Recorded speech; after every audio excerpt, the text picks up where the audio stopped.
Saludos a todos, bienvenidos a una nueva entrega de las historias habladas de Velum Artis, el blog de historia militar, que como sabéis se encuentra alojado en la página velumartishistoriamilitar.blogspot.com, así como en YouTube, Facebook, ebooks y otras plataformas. Soy Juan Alcocer Sanz, el autor de Wehrmachtia, una serie de novelas ambientadas en el frente ruso de la Segunda Guerra Mundial, y hoy voy a hablaros sobre los partisanos soviéticos del norte de Ucrania, que serían algo así como los antecesores de los separatistas prorrusos de Donetsk y Lugansk, los cuales están combatiendo en la actualidad para segregar sus territorios del Estado de Ucrania. No sabemos si para acabar independizándose o convirtiéndose en futuras regiones de Rusia. Para ello debemos remontarnos a finales de junio de 1941, en el momento en que comenzó la invasión de la Unión Soviética de Stalin, de la que Ucrania formaba parte, por el Tercer Reich de Hitler, bajo cuya esfera de influencia se encontraban los países que hoy forman la Unión Europea. Entonces el Estado soviético, basándose en las experiencias de la Guerra Civil Rusa entre blancos y rojos, contaba ya con una cuidadosa planificación y preparación para poder desencadenar una guerra de guerrillas bien organizada en los territorios que el Tercer Reich fuera ocupando en su arrollador avance.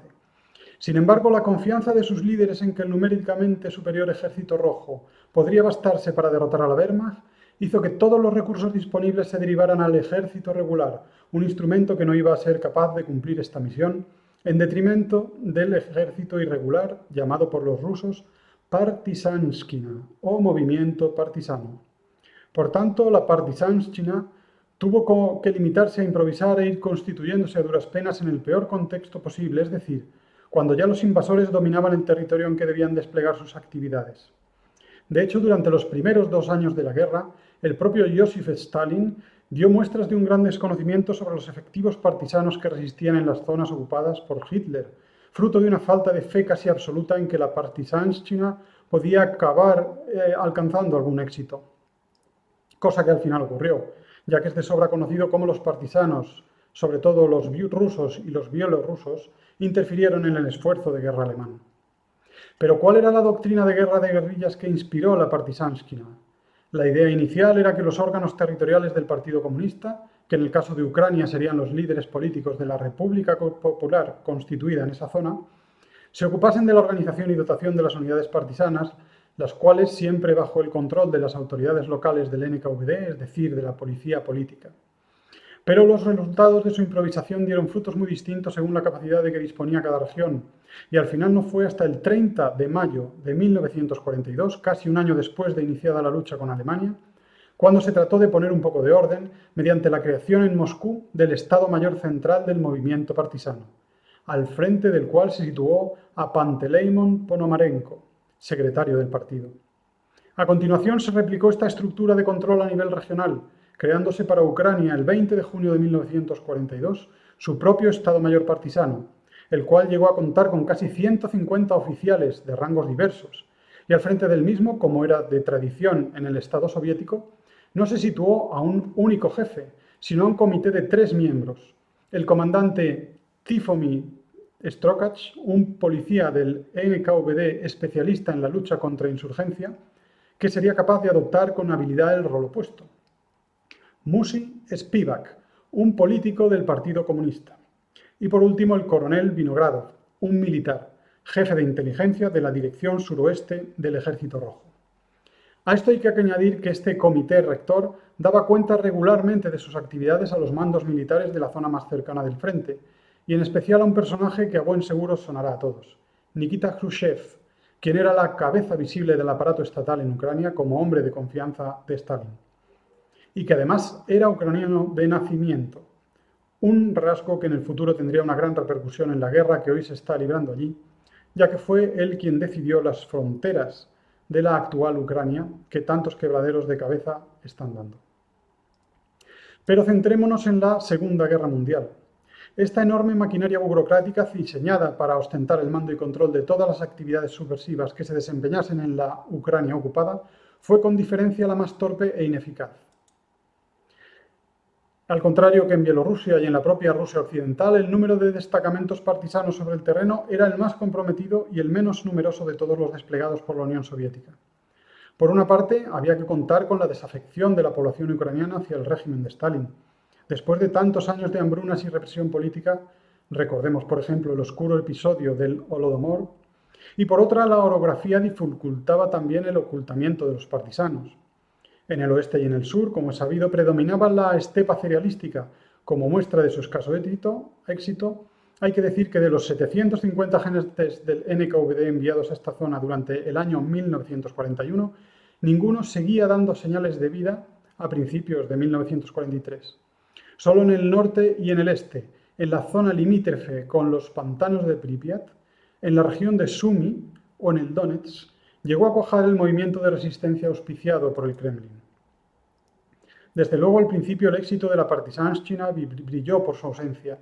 Durante 1941, el NKVD en Ucrania había llegado a reportar la creación de 1.874 destacamentos que sumaban 30.000 miembros.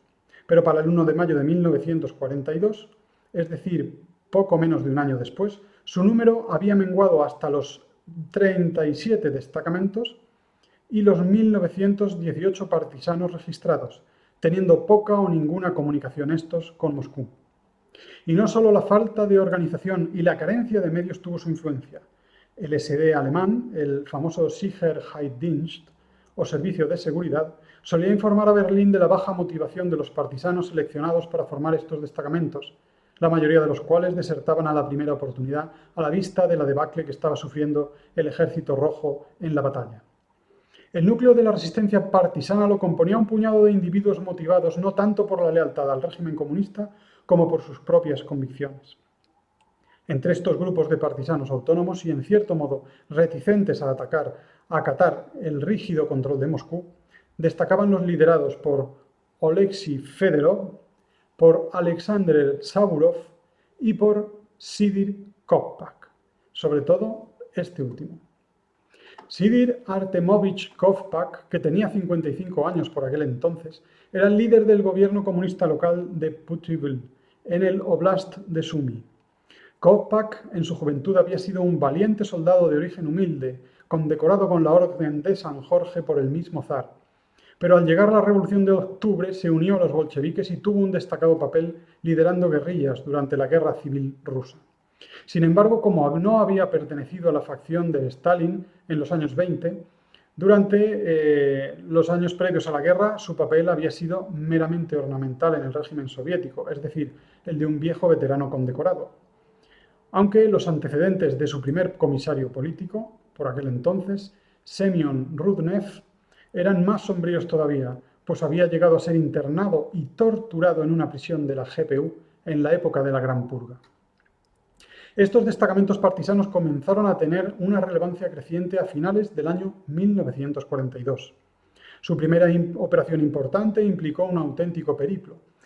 Esperando que la ofensiva de invierno pronto haría retroceder a los alemanes en Stalingrado, Stalin en persona ordenó a Kovpak que se trasladara desde la región de Sumy, donde se hallaba bien asegurada su posición, hacia el oeste, a las orillas del Dnieper, donde podrían seguir con su actividad subversiva a pesar de que su posición era mucho más expuesta. Más de 2.000 partisanos iniciaron la marcha en pleno mes de noviembre, pero ni la nieve ni las pequeñas guarniciones alemanas pudieron detenerlos. Uno de los enclaves que asaltaron fue la ciudad de Lelchitsi, en la región de Polesia. La pequeña guarnición, compuesta por una compañía de colaboracionistas letones y un pelotón alemán, fueron aplastados por el empuje de casi 1 millar de partisanos apoyados por morteros y ametralladoras. Y una vez tomada la ciudad, una parte de sus habitantes ucranianos fueron acusados de colaboracionismo y pasados por las armas. Al llegar a su nueva zona de operaciones, los destacamentos de Kovpak, a pesar de las bajas, en vez de menguar habían expandido sus filas gracias a la incorporación de más voluntarios por el camino. Durante 1943, los alemanes comenzaron a considerar toda la zona situada al norte de la carretera principal de Rovno a Kiev, próxima a los pantanos de Pripyat, como una zona altamente peligrosa por la proliferación de grupos insurgentes. Y Stalin, encantado con el éxito, le encargó a Kovpak un segundo raid contra la región de los Cárpatos, fronteriza entre Ucrania y Rumanía, para extender la llama de la insurrección en lugares que hasta entonces se habían mostrado pacíficos y seguros para los alemanes. Pero esta vez la lejanía de sus bases y la oposición de la población autóctona convirtió su audaz incursión en un fracaso. Los alemanes montaron una gran operación de cerco y en agosto desarticularon los destacamentos partisanos de Kovpak en la zona de Delyatín.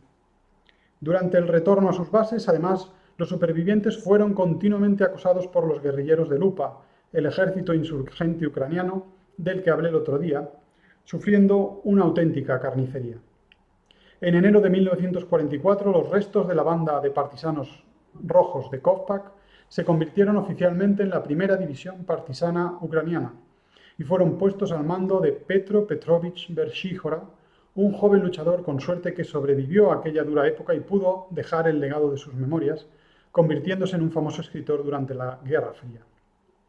Esta nueva unidad llevó la guerra a otra región favorable a los alemanes, Galicia, pero tampoco allí cosechó el movimiento partisano grandes éxitos.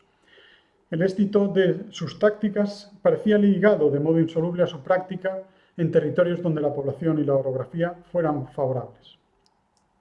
Por último, cabe mencionar sucintamente que el NKVD formó y orquestó por su cuenta 6 grandes unidades partisanas en Ucrania. El destacamento Pobediteli, dirigido por Dmitry Medvedev, a quien no hay que confundir con la actual mano derecha de Putin. El destacamento Okhotniki, dirigido por Mykola Prokopiuk. El destacamento Olimp, dirigido por Víctor Karasev. El destacamento Khokodi, dirigido por Evgeny Mirkovsky. El destacamento Fort, dirigido por Vladimir Morozov. Y el destacamento Marshuriniki, dirigido por Víctor Liagin. El objetivo principal de estos destacamentos especiales era la recopilación de información de inteligencia y la eliminación de individuos relevantes de la administración alemana y del colaboracionismo. Formó parte del destacamento de Medvedev, por ejemplo, el agente especial Nikolai Kuznetsov, a quien merece la pena citar, ya que operó en la mismísima sede del comisariado del Reich en Rovno, haciéndose pasar por un teniente alemán bajo el falso nombre de Paul Siebert. Entre 1943 y 1944 logró asesinar a varios responsables de la administración alemana, como al ministro Hans Gell, al inspector general Adolf Winter y al gobernador Otto Bauer, así como secuestrar a otros como al mayor general Max Ligen. Aunque su principal víctima, el comisario del Reich, Erich Koch, salió indemne de varios intentos de asesinato e incluso sobrevivió a la contienda, como es sabido. Por el contrario, Kuznetsov y su equipo de agentes cayeron en una emboscada de los guerrilleros nacionalistas del ejército insurgente ucraniano, que en esa época luchaba por la independencia de Ucrania contra las fuerzas de ocupación alemanas, y que por consiguiente cayeron en la lucha luciendo un uniforme que no era el suyo. A fecha actual, no obstante, el dossier de Kuznetsov sigue sin desclasificarse, y no será hasta el año 2025, dentro de muy poquito, cuando se espera que el actual gobierno ruso lo haga. Será entonces cuando podrá escribirse la historia completa, muy interesante, de este mítico espía. Bueno, y esto es todo lo que tenía que contaros sobre el movimiento partisano en Ucrania. Para completar la serie sobre el papel de los ucranianos durante la Segunda Guerra Mundial, voy a abordar en el próximo capítulo la constitución de la división de las SS Galicia, con voluntarios de esta nacionalidad. Así que espero que os haya gustado este vídeo y os recuerdo que, como siempre, le deis al like.